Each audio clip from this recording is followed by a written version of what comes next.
감사합니다. 우리 새해에도 성령 충만하시길 주의 이름으로 축복합니다. 우리 함께 신앙 고백하겠습니다. 주는 그리스도시요 살아계신 하나님의 아들이십니다. 아멘. 우리 옆 사람과 함께 인사를 나누겠습니다. 우리는 사도행전 30장의 주역입니다. 네, 우리 인사대로 오늘 말씀의 제목이 우리는 사도행전 30장의 주역입니다. 이런 새해가 되어지면 누구나 다 새해에 대한 소망과 기대를 가지고 새해에 대한 목표를 세웁니다. 자, 그렇다면은 우리 교회는 이제 어떤 비전을 붙잡고 하나님 인도를 받아야 할 것인가? 지금까지 우리 교회가 걸어왔던 44년의 역사를 바라보며 이제 앞으로 이제 교회 6대 비전을 붙잡고 저와 여러분들이 같이 하나님의 인도를 받게 되길 바랍니다. 자, 서론에 우리 교회 6대 비전이 무엇인가 한번 띄워주실 바랍니다. 자, 첫 번째 우리 한번 읽어보겠습니다. 시작. 트리니티 교회는 복음으로 행복한 교회를 목표로 한다. 네, 너같이 구원을 받은 자가 누구냐? 우리는 복음으로 행복해야 됩니다. 자, 두 번째 같이 읽어봅니다. 시작. 트리니티 교회는 3,000 제자와 300지교회를 목표로 한다. 그래서 대구 지역을 살리는 모델 교회로 서기를 원합니다. 세 번째 시작. 트리니티 교회는 전도와 선교를 목표로 한다. 우리가 구원받고 난 다음에 이 땅에 사는 이유가 무엇인가? 그것은 나를 통하여서 복음 없는 자들, 생명 없는 자들에게 이 복음을 전하는 전도요, 또 타 문화권에 이 복음을 전하는 선교입니다. 이제 여러분들이 내 인생의 방향을 여기에 한번 맞춰보시길 바랍니다. 자, 네 번째입니다. 시작. 트리니티 교회는 후대 사역을 목표로 한다. 그럼 다음 세대, 우리 렘넌트, 우리 후대가 살아나야 교회가 힘이 있습니다. 그래서 우리는 후대 사역을 목표로 하나님의 인도를 받으려고 합니다. 자, 다섯 번째 시작. 트리니티 교회는 치유 사역을 목표로 한다. 예수님께서 이 땅에 오셔서 하신 이 사역이 바로 교육과 전도와 그리고 치유입니다. 교회가 치유 사역을 하지 않는 것은 이 자신의 의무를 감당하지 않는 거예요. 그래서 앞으로 내년에는 우리 모든 성도님들이 누구를 만나든지 이 치유에 대한 참된 해답을 줄 수 있도록 우리 하나님 인도를 받으려고 합니다. 자, 여섯 번째 시작. 트리니티 교회는 다민족 사역을 목표로 한다. 그래서 내가 있는 자리에서 세계복음 하는 겁니다. 내가 있는 자리에서 237과 5천 종족을 살리는 거예요. 지금 우리나라는 다민족 국가입니다. 우리 눈을 열어서 와 있는 다민족을 올바로 확립하여서 그들을 역성교하여 237 나라를 살리는 응답을 누리게 되기를 바랍니다. 자, 이렇게 하나님께서 지금까지 44년 동안 걸어온 우리 교회의 발자취를 바라보며 앞으로 본격적으로 6대의 비전을 붙잡고 이제 저와 여러분들이 내년 한 해를 힘차게 시작합니다. 그런데 우리가 비전을 붙잡고 나아갈 때에 조심해야 될 게 있습니다. 그게 바로 이사야서 43장 18절에서 21절까지 말씀입니다. 우리가 이 하나님이 주시는 비전을 붙잡고 나아갈 때 가장 싫어하는 눈에 안 보이는 존재가 바로 이 사탄이라는 존재입니다.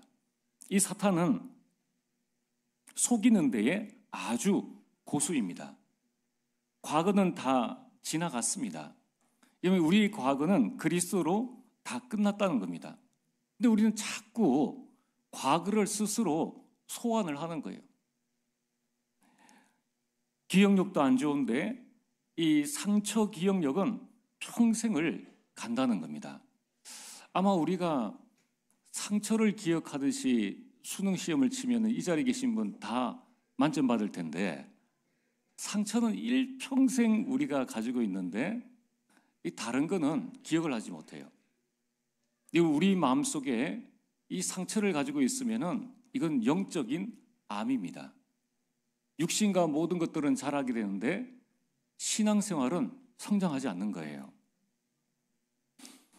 그래서 이 사탄이 우리를 자꾸 과거에 머물게 하고 오늘을 누리지 못하고 미래로 나아가지 못하게 합니다. 그래서 오늘 이사야 43장 18절 말씀처럼 이전 일을 기억하지 말라. 옛날 일을 생각하지 말라. 내가 자꾸 기억하고 내가 자꾸 생각을 하는 거예요. 그래서 여러분 이제 하나님이 주신 6대 비전만 여러분이 딱 붙잡으시고 여러분 영혼 속에 또 여러분 가정 가문 속에 가장 좋은 것만 담게 되기를 주의 이름으로 축복합니다.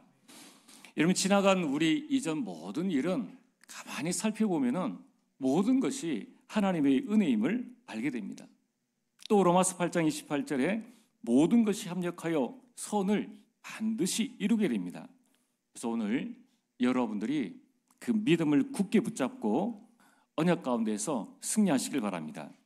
두 번째 우리는 무엇을 해야 될 것인가? 19절 말씀처럼 하나님은 새 일을 행하십니다. 어느 정도로 새 일을 행하시는가? 광야에 길을 내시고 사막에 강을 내십니다. 여러분 우리가 살고 있는 이 현장은 아무도 나를 도울 수 없는 노바디의 현장입니다. 그러면 광야에는 얻어먹을 것이 전혀 없는 나싱의 현장입니다. 그러나 하나님께서 새 일을 행하시면은 그 광야의 길이 나고 그 사막에 강을 내신다는 겁니다. 여러분 2025년도에 여러분의 하나님의 역사를 기대하게 되기를 주님으로 축복합니다. 하나님은 우리에 대한 어마어마한 기대를 가지고 계세요. 땅끝까지 이르러 증인이 될 것이다. 그렇다면은 우리도 하나님에 대한 기대를 가지고 하나님 나를 사용하여 주옵소서. 하나님 우리 자녀들을 사용하여 주시고 우리 가정, 우리 가문, 우리 교회를 사용하여 주옵소서. 19절에 이제 나타내실 것이라 라고 말씀하셨습니다. 하나님께서 곧 우리 가운데 나타내실 것이기 때문에 여러분이 과거의 상처에서 빠져나오시고 오늘의 문제에 붙잡히지 마시고 미래의 두려움 속에 떨지 마시길 바랍니다. 그래서 21절에 하나님은 반드시 우리에게 찬송을 주실 것이고 우리에게 응답을 주셔서 하나님의 영광을 찬송하게 하실 것입니다. 이제 여러분들이 내년 한 해에는 오로지 하나님이 주신 말씀 따라 하나님의 말씀의 여정을 가겠다라고 결단하게 되길 주의 이름으로 축복합니다. 자, 오늘 본론 말씀입니다.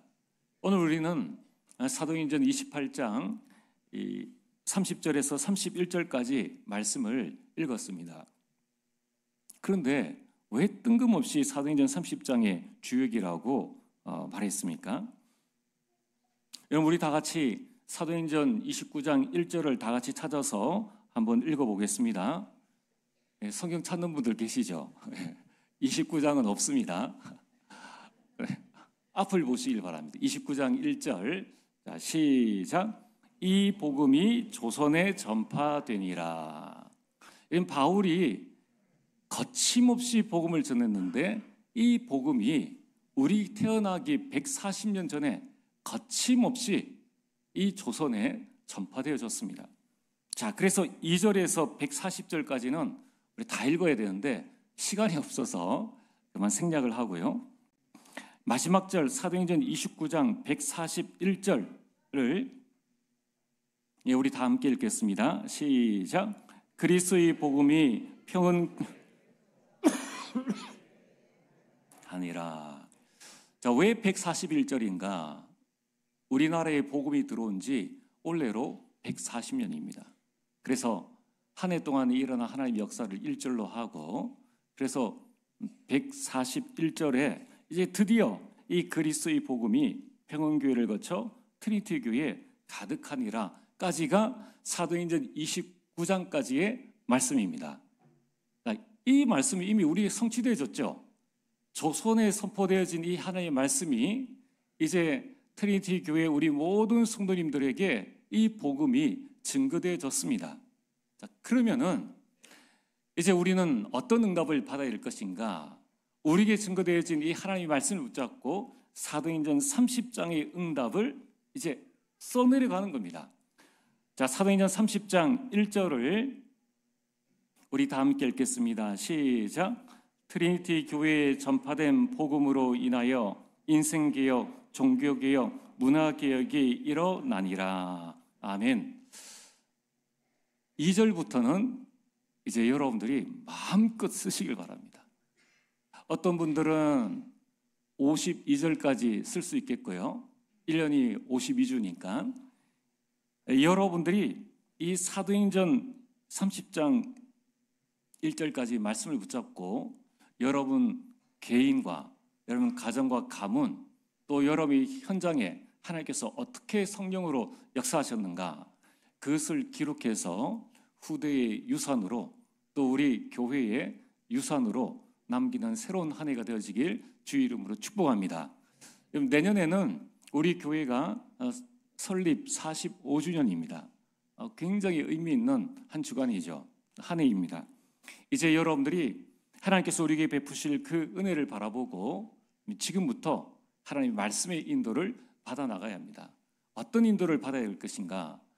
하나님께서 여러분들이 사도행전 30장을 기록하기 위해서 우리가 해야 될 첫 번째는 뭐냐면은 인생개혁의 주역으로 우리가 서는 겁니다.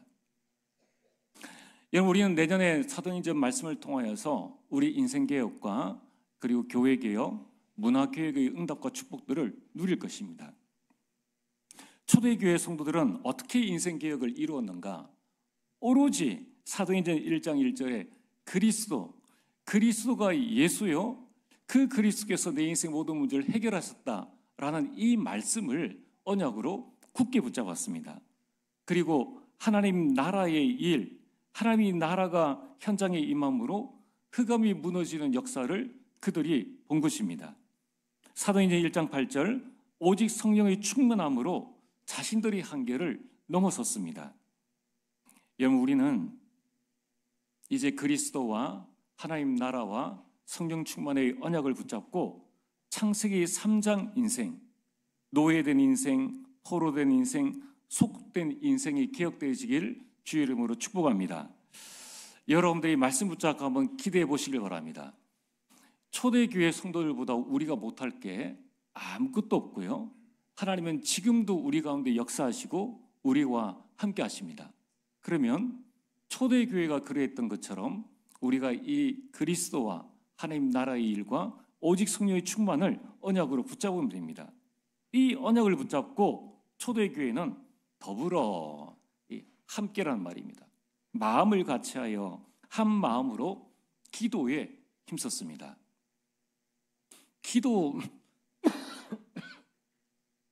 기도하는 데는 돈이 안 들죠.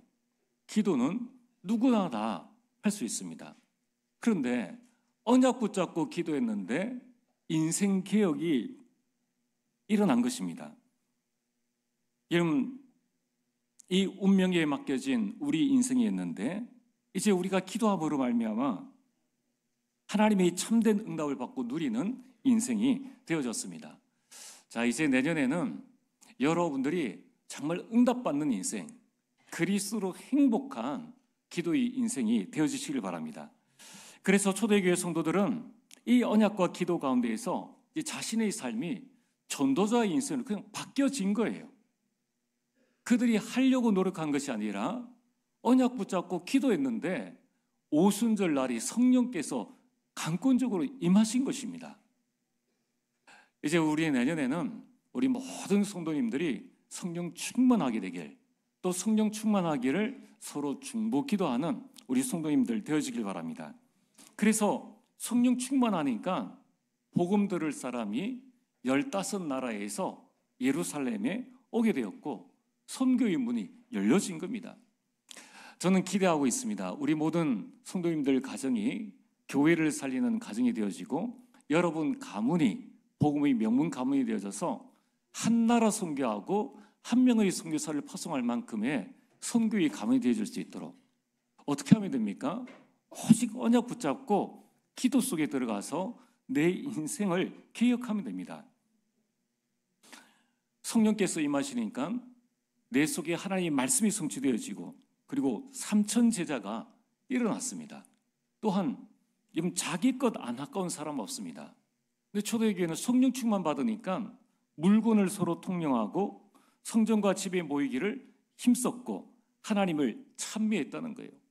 교회에서도 하나님을 찬미하고 집에서도 하나님을 찬양하고 현장 속에서도 하나님을 찬양하는 놀라운 일들이 일어났는데, 이전까지는 그냥 있는 인생이었는데 하나님을 찬양하는 내 속에 기쁨과 즐거움이 넘쳐나니까 그냥 내가 살아났을 뿐인데, 그 결과로 사도행전 2장 47절에 주께서 구원받는 사람을 날마다 더하게 하시니라. 아멘. 아니, 주께서 더하여 주신다는 거예요.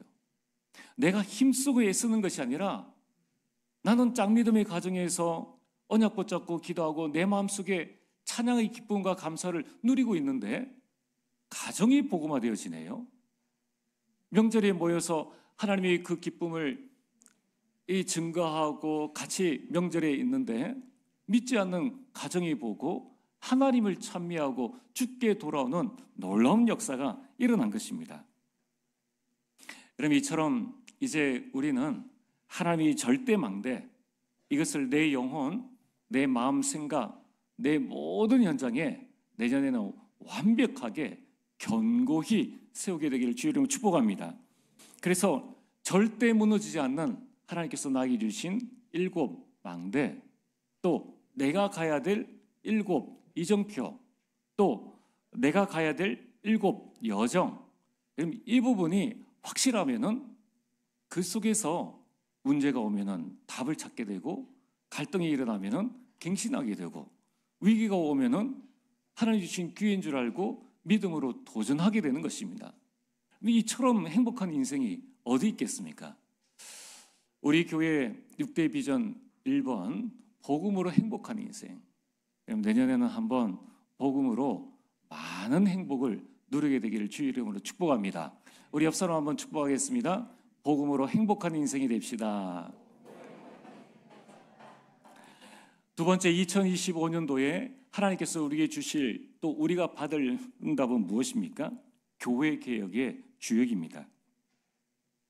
이런 복음 운동에 쓰임받지 못한 교회가 있었습니다. 마태복음 27장 1절에서 2절입니다. 예루살렘 교회입니다. 마태복음 27장 1절에서 2절에 새벽에 모든 대제사장과 백성의 장로들이 예수를 죽이려고 함께 의논하고 결박하여 끌고 가서 총독 빌라도에게 넘겨주니라. 아니, 예루살렘 교회에 배웠다 하는 예배 드리고 있는 대제사장과 서기관과 바리새인들이, 누구보다 율법을 잘 알고 있고 정통이라고 하는 그들이 그리스도로 오신 예수님을 믿지 않았어요. 그리고 예수님을 십자가에 못 박아 죽이는데 앞장섰다는 겁니다. 정말 아이러니한 이런 일이지 않습니까? 이스라엘 백성들은 선민입니다. 그들은 하나님을 잘 알 수 있도록 하나님께서 말씀을 주셨는데 그 율법을 가지고 있음으로 말미암아 이방인들이 하나님을 알지 못할 때에 그들은 하나님이 어떠한 분이다, 그리고 하나님께서 무엇을 행하기를 원하신다라는 것을 온전히 알고 있었고 하나님이 축복받는 비결을 알고 있었던 민족입니다.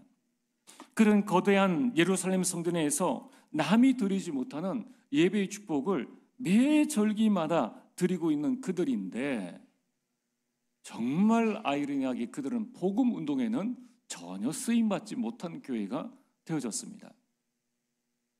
여러분, 우리는 인생 개혁을 통하여서 우리 교회와 여러분 개개인이 교회요, 우리 가정이 교회인데 우리 교회가 정말 복음 운동에 쓰임받는 교회가 되어지기를 주님으로 축복합니다. 또한 복음 운동에 잠시 쓰임받는 교회가 있었습니다. 그게 참 잘했는데 초대교회입니다. 초대교회가 무엇 때문에 잠시 쓰임받았습니까? 사도행전 6장 1절에 교회 안에 헬라파 그리스도인과 히브리파, 유대인이죠, 히브리파 그리스도인 사이에 갈등이 생겼어요. 그 갈등이 본질, 믿음에 관한 부분이 아니라 비본질적인 것, 구제하는 일, 누구에게 조금 더 음식을 더 주고 누구에게 조금 더 이 교회에서 거둔 헌금을 누구를 돕는데 구제하는 그 일에 이제 빠진 겁니다. 그러니까 사람들이 이 구제하는 일에 누락되니까 원망이 생겨난 거예요. 그럼 지금 이 시대가 어떤 시대입니까? 강대국 로마가 핍박하고 있죠. 유대교가 예수님을 죽인 그 상태에서 복음을 붙잡은 그 상황인데 아주 작은 교회가 누구를 좀 돕는 일에 그 명단에 좀 빠졌다고 해서 이것 때문에 갈등 생겨서 교회 안에 큰 어려움들이 생긴 겁니다. 또한 그뿐만 아니라 사도행전 11장 1절에서 18절에 이 수제자 베드로가 성령의 인도를 받아서 이방인 고넬료 집에 들어가서 복음을 전했다는 거예요. 여태까지는 예루살렘을 떠난 적이 없고 한 번도 이방인에게 복음을 전한 적이 없는데 이 고넬료에게 복음이 증거되어진 것입니다. 그렇다면은 하나님께서 주신 말씀 땅 끝까지 이르러 증인이 되리라 라는 이 마지막 말씀을 기억하면서 드디어 이방인들이 복음을 받게 되었구나, 정말 하나님께 영광을 돌리자 라면서 감격해야 되는데 그들은 베드로를 불러 놔놓고 네가 왜 무할례자의 집에 들어가서 그와 같이 식사를 했느냐고 비난을 한 것입니다. 그들은 복음을 받았지만 여전히 유대주의적인 율법과 할례와 이런 사상과 전통 속에서 빠져나오지 못했다는 거예요. 결국은 개혁되어지지 못하니까 하나님께서는 그들을 그만큼 밖에 쓰실 수밖에 없었다는 것입니다. 반면에 끝까지 쓰임받은 교회가 있습니다. 사도행전 11장 19절에서 30절에 이 안디옥 교회입니다. 이 안디옥 교회는 초대 교회 한계를 넘어섰습니다. 하나님의 절대 여정이 무엇인가를 알고 있었어요. 그게 바로 전도와 선교입니다. 그들은 이 전도와 선교의 방향을 맞추어서 사도행전 11장 20절에 헬라인에게도 주 예수를 전파했습니다. 여러분, 이때에 어떤 일들이 일어났습니까? 그냥 만나는 헬라인, 이방인들에게 이 복음을 전했는데 20절입니다. 주의 손이 함께 있는 거예요. 주의 손의 능력이 그들과 함께 있고 23절에 하나님의 은혜가 그 교회 가운데 가득히 보였다는 겁니다. 여러분, 교회의 중요한 게 뭡니까? 이제 불신자들이 왔을 때, 초신자들이 왔을 때에 하나님의 은혜가 보여져야 됩니다. 예배를 마치고 우리 삶의 현장에 돌아갈 때에 하나님이 주신 은혜가 우리 속에 충만하면은 그걸 가지고 직장에 갔을 때에 와, 저 사람은 뭐지? 똑같은 직장 생활을 하는데 왜 저 사람은 남이 없는 기쁨과 감사를 가지고 있지? 하나님과 방향 맞추었을 뿐인데 이런 하나님의 역사가 일어났고, 이로 말미암아 21절에 수많은 사람이 믿고 주께 돌아오고 24절에 큰 무리가 주께 더하여지더라. 아무 한 것 없어요. 그냥 말씀 따라 교회를 개혁하면서 이방인에게 복음을 전했을 뿐입니다. 그래서 우리는 또한 초대교회는 사도행전 13장 1절에 4절에 선교팀을 구성해서 최초로 선교사를 파송했습니다. 여러분, 하나님께서 우리에게 복음을 주셨습니다. 이 복음으로 우리는 무엇을 해야 되느냐? 우리 속에 잘못된 각인 뿌리 체질을 바꿔서 이제 우리는 주의 손이 함께하는 교회, 주의 은혜가 넘치는 충만한 교회, 빛의 경제를 회복한 교회로 만들게 되기를 주의 이름으로 축복합니다. 여러분, 기도하세요. 하나님, 우리 교회가 주의 손이 함께하는 교회가 되어지기를 원합니다. 하나님의 은혜가 충만한 교회가 되게 하시고 빛의 경제를 회복하여서 교회를 살리는 빛의 경제로 헌당을 이루게 하시고 세계를 살리는 빛의 경제로 선교하게 하시고 렘넌트를 살리는 빛의 경제로 렘넌트 운동, 후대 운동을 하게 하옵소서. 세 번째로 2025년도에 하나님께서 우리에게 주실 응답이 무엇입니까? 그것은 저와 여러분들을 문화개혁의 주역으로 세우시는 겁니다. 여러분, 복음 붙잡은 초대교회에 가장 먼저 일어났던 일이 뭐냐면은 사도행전 3장 1절에 10절에 미문이라는 성전 문 앞에 앉은 안진뱅이를 치유한 것입니다.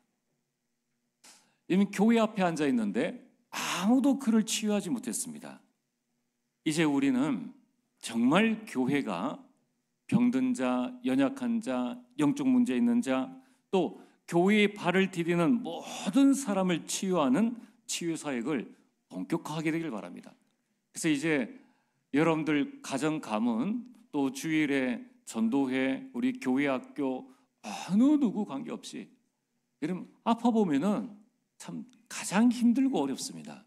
게다가 감기만 걸려도 참 이 불편한데, 그러면 암이라든가 참 불치병이라든가 여기 걸린 우리 성도들이 교회에 왔는 거예요. 그럼 우리가 어떻게 해야 되겠습니까?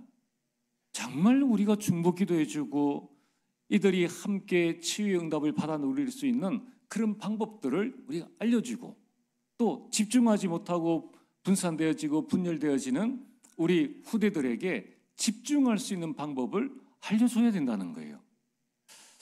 그래서 우리는 말씀대로 치유 사역을 본격화할 것입니다. 또한 사도행전 8장 4절에서 8절에 빌립이 사마리아 성에 내려가 복음의 말씀을 전했는데 그 성에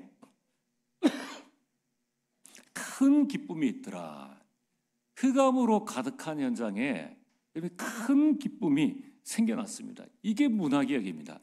우리가 가는 모든 현장에 기쁨이 넘치는 사각지대를 살리는 응답을 누리고, 사도행전 13장 4절에 12절에 무속인이 돌아오는 무속문화를 치유하고, 사도행전 16장 16절에 18절에 점치는 귀신 들린 요종을 치유하는 점술 문화를 치유하고요, 사도행전 19장 8절에서 20절에 에베소 지역에 그 많은 우상에게 가는 이 우상 문화를 치유하는 이 문화개혁을 이루어 나가야 됩니다.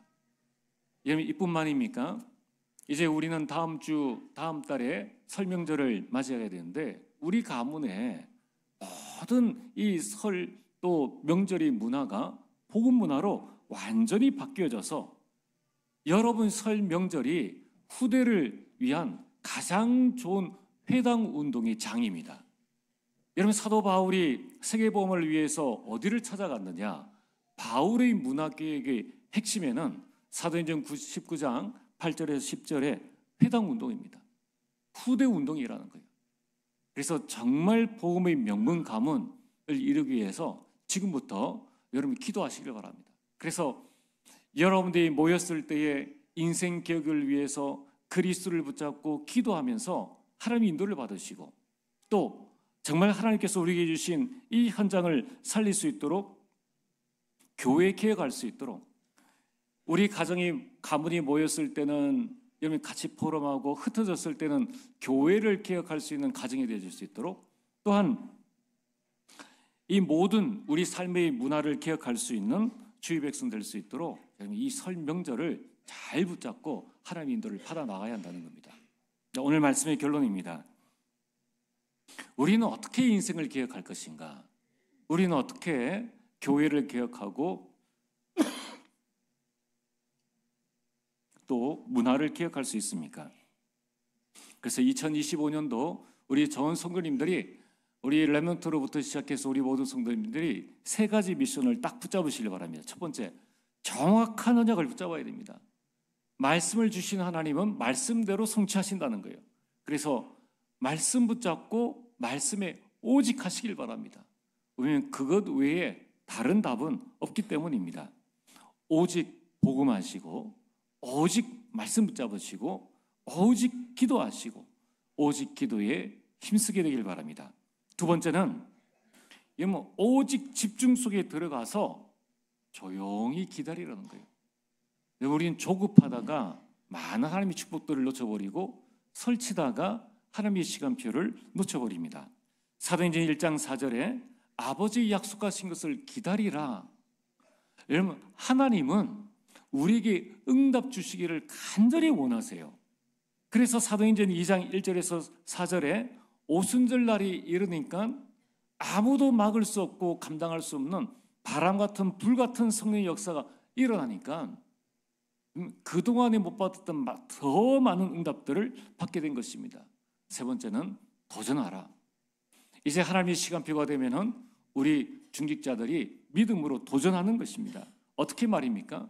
사도 이사야 60장 1절에 3절에 일어나라, 빛을 발하라. 우리 모든 산업인들이 일어나시고 우리 중직자들과 우리 렘넌트들이 금토일 시대와 여러분 셋들과 한당을 위해서 여러분 일어나시길 바랍니다. 일어날 때에 22장 때가 되면 나 여호와가 속히 이루리라. 이 하나님의 응답을 풍성히 누리는 2025년도가 되어지길 주의 이름으로 축복합니다. 전능하신 아버지 하나님 참으로 감사를 드립니다. 하나님께서 우리에게 주신 귀한 말씀 붙잡고 참된 사도행전 30장의 주역으로 설 수 있도록 역사하여 주옵소서. 예수님 이름으로 기도드리옵나이다. 아멘.